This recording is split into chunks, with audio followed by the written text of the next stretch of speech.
पूज्य भाई जी श्री हनुमान प्रसाद जी पोदार द्वारा परम पूज्य बाबा राधा बाबा के कैंसर को अपने ऊपर लेना, ऐसा ही एक कष्ट को सहन करना और बाबा के पूछने पर बड़ी मार्मिक और विचित्र बात कहना। मिट्टी के महात्मा भाग 11। जय श्री हरि।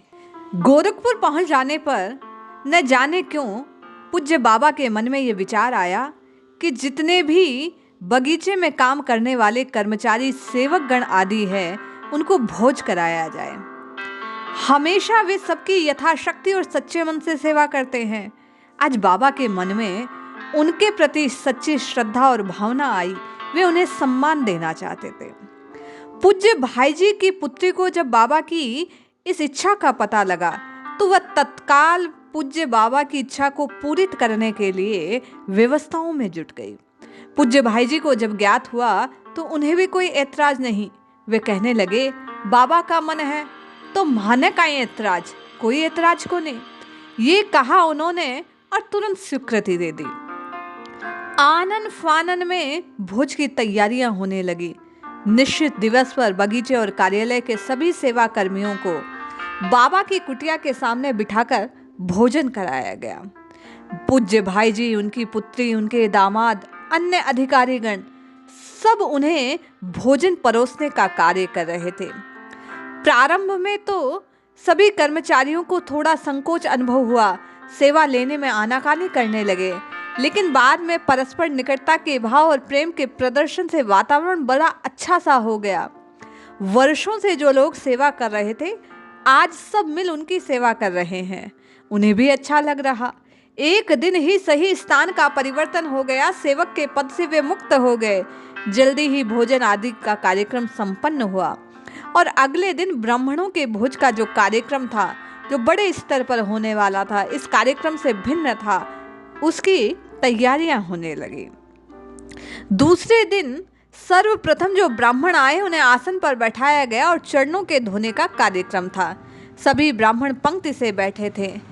चरण धोने की सेवा स्वयं भाई जी और बाबा करना चाहते थे, लेकिन ब्राह्मणों को बाबा द्वारा और भाई जी द्वारा चरण धोने की बात से संकोच हो रहा था।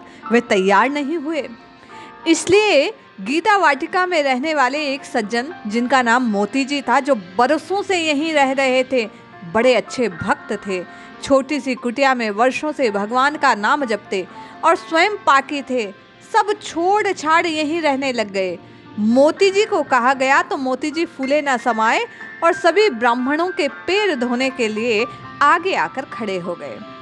अचानक वे देखते हैं कि ब्राह्मणों की पंक्ति में जो सबसे आगे दो ब्राह्मण बैठे हैं वे कुष्ठ रोग से पीड़ित हैं। उन्हें देखकर मोती जी थोड़ा सा ठिठक गए। बाबा ने तत्काल उनके भाव को समझ लिया। ब्राह्मणों की पंक्ति में बैठे कुष्ठ रोगियों को देखकर वे उन्हें स्पर्श और चरण धोने से हिचकिचा रहे थे।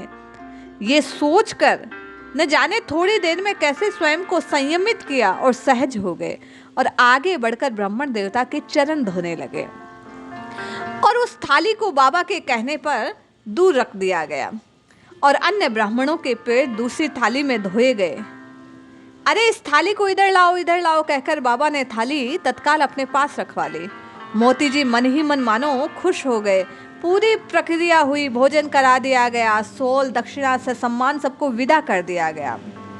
मोती जी नजर चुकाकर बाबा के सामने सब कार्यक्रम संपन्न होने के बाद में खड़े थे। न जाने उनके मन में क्या सोच रही थी। बाबा ने जैसे ही मोती जी को देखा कहने लगे, आइए प्रभु आइए, स्वागत है आपका। अभी भी मोती जी बाबा के इतना कहने पर भी चुपचाप खड़े थे। कुछ उलझन में हो बाबा ने प्रश्न किया।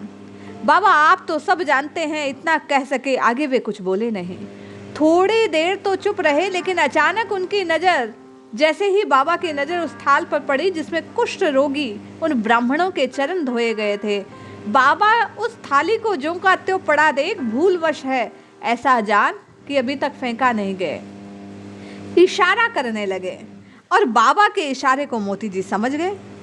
वे तत्काल उस थाल की ओर जाने लगे।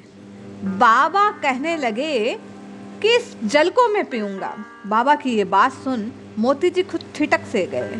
हिम्मत बटोरी, ग्लास लाए और भरकर जैसे ही ग्लास में जल भरा गया, बाबा ने तत्काल उछलकर उसे पी लिया। ऐसा करते ही मोती जी भी उछल पड़े। नहीं नहीं बाबा, कुछ होगा तो मुझे होगा, आपको नहीं। नहीं नहीं, ऐसा कहकर एक नहीं 2 गिलास जल मोती जी ने भी पी लिए और बाबा से क्षमा याचना कर वहीं जमीन पर बैठ गए।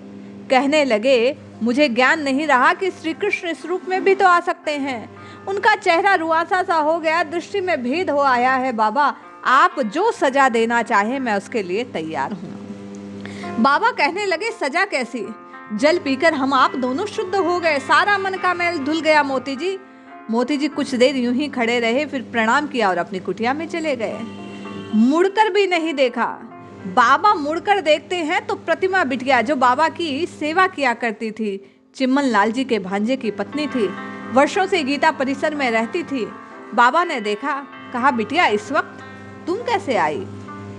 अभी वह आंखों से आंसू टपकाती बाबा की ओर निहार रही थी। आओ आओ बैठो, ऐसा कहकर बाबा ने उसे अपने पास बैठाया। क्या हो गया बताओ? बाबा, सरदार जी को जानते हैं आप, जो हमसे सामान खरीदते हैं? हाँ, कभी कभी जनरल मीटिंग में देखा है। उन्होंने झूठा चेक दिया, पैसे नहीं दे रहे थे। मैंने कहा तो चेक लेकर टालम टोल करने लगे और फाड़ दिया। मैंने कहा दावा करूंगी, तो बोलते हैं कर अब दावा इस फटे चेक के साथ। बाबा सब बात सुनकर कुछ विचित्र सी मुद्रा में रहे, लेकिन कुछ ना करते देख वह महिला वहां से चली गई। और कुछ दिनों बाद जब बाबा ने सरदार जी को मीटिंग में देखा तो मुस्कुराते हुए कहने लगे कि सरदार जी, प्रतिमा के पैसे मत देना, उन पैसों से तेल खरीद लेना और अपनी दाढ़ी पर रोज लगाना। बाबा की बात सुन सरदार जी तत्काल शर्मिंदा हो वहां से खड़े होकर चले गए, फिर मुड़कर कभी नहीं देखा। कुछ समय बाद पता चला उनकी पत्नी जलकर मर गई और सरदार जी गोरखपुर छोड़कर अन्यत्र चले गए हैं। इसी बीच भाई जी की तबीयत बिगड़ने लगी। उनका पुराना कैंसर फिर से उभर आया। अत्यंत कष्ट होता, दिनचर्या भी उनकी अस्त व्यस्त हो गई। चिकित्सकों से इलाज चलाया गया, पर भाई जी को कोई फायदा नहीं हो रहा था। अजमेर भी भाई जी गए, चिकित्सकों से इलाज से थोड़ा फायदा नजर आता, लेकिन भयंकर कष्ट भाई जी को उन दिनों हो रहा था, मानो रोग प्राण लेकर मानेगा। एक रात अचानक बाबा को स्वप्न में दिखाई दिया कि भाई जी जो कष्ट भोग रहे हैं वह वास्तव में उनका नहीं, वह कष्ट तो बाबा का था और भाई जी ने उसे अपने ऊपर ले लिया है। ये जान बाबा बड़े दुखी हुए। अकारण कोई व्यक्ति उनका कष्ट भोग रहा है और इतने दिन से बाबा आराम से दिन गुजार रहे हैं। सुबह होते ही बाबा भाई जी के सम्मुख जाकर खड़े हो गए। मुझे लगता है आप जो कष्ट भोग रहे हैं वह वास्तव में आपका नहीं है भाई जी, आपने मेरा कष्ट अपने ऊपर ले दिया है। भाई जी बाबा की बात को सुन हंसने लगे और कहने लगे, क्या बस बैठे बैठे अनर्गल सोचते रहते हो? कोई और काम नहीं है क्या आपके पास बाबा? बाबा कुछ गुस्से से बोले, मैं जो कह रहा हूं वह झूठ नहीं है, ये आप भी जानते हैं भाई जी। भाई जी बोले, मैं गंभीर हूं जो कुछ आपको बोल रहा हूं, और समझाते हुए कहने लगे, देखो बाबा, कोई व्यक्ति दूसरे का कष्ट अपने ऊपर ले, ये संभव नहीं। बाबा कहने लगे, आप मुझे बहला रहे हैं भाई जी। अगर ऐसा है भी तो क्या मैं और आप अलग अलग हैं? भाई जी का ऐसा कहना था कि बाबा के मन में भाई जी के लिए जो श्रद्धा थी वो और अधिक बढ़ गई। मैं और आप क्या अलग अलग हैं? जब भाई जी ने बाबा को ये शब्द कहे तो बाबा भाव विभोर हो गए। इस बात का कोई जवाब ना दे पाए, केवल मन ही मन श्री कृष्ण से भाई जी के कष्ट को दूर करने की प्रार्थना करने लगे। इस प्रकार शिष्य रूप में स्वीकार करने पर पूज्य भाई जी ने बाबा के कष्ट को स्वयं वहन किया। ऐसे अद्भुत और चमत्कारी महात्मा हैं